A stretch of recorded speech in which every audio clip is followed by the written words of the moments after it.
C'est parti avec la vulgarisation du protocole de Maputo, des normes et directives de soins complets d'avortement centrés sur la femme, entendu SCASF, au niveau de la zone de santé des Kingabois. Une journée y afférente a été organisée avec comme objectif de mettre en place des avortements sécurisés, permettre la réduction de la mortalité maternelle. Après les différents mots des circonstances, Alice Njoka, directrice adjointe au programme national de la santé et de la reproduction, qui a procédé au lancement de ces assises, a rappelé les avantages que regorge le protocole de Maputo avant de relever l'importance de cette journée de vulgarisation. Depuis 2016, dans la logique de l'atteinte des objectifs de développement durable 3, spécifiquement l'objectif 3 à l'horizon 2030.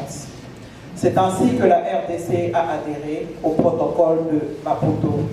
Et depuis 2020, le pays dispose de normes et directives ainsi que de toute la documentation possible sur la mise en œuvre de soins complets d'avortement centrés sur la femme conformément aux prescrits du protocole de Maputo.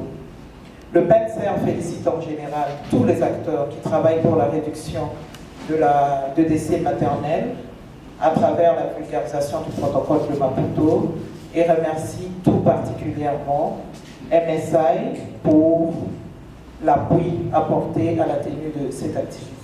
Dr Patrick Djimou, représentant pays de Méristop International, est revenu sur les différents avantages que regorge ce protocole. L'activité d'aujourd'hui, c'est de sensibiliser les participants à cette réalité, mais aussi leur présenter la solution que le gouvernement de la RDC est en train de mettre en place pour éviter ou diminuer tant soit peu la survenue des décès et des complications liées aux avortements clandestins.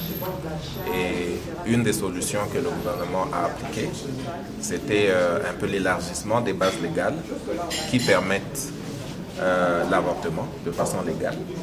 Et cela en partant d'un contexte un peu très restreint sur le plan juridique, sur le plan légal, en élargissant les situations dans lesquelles la loi tolère désormais ou permet désormais que ces avortements puissent se faire.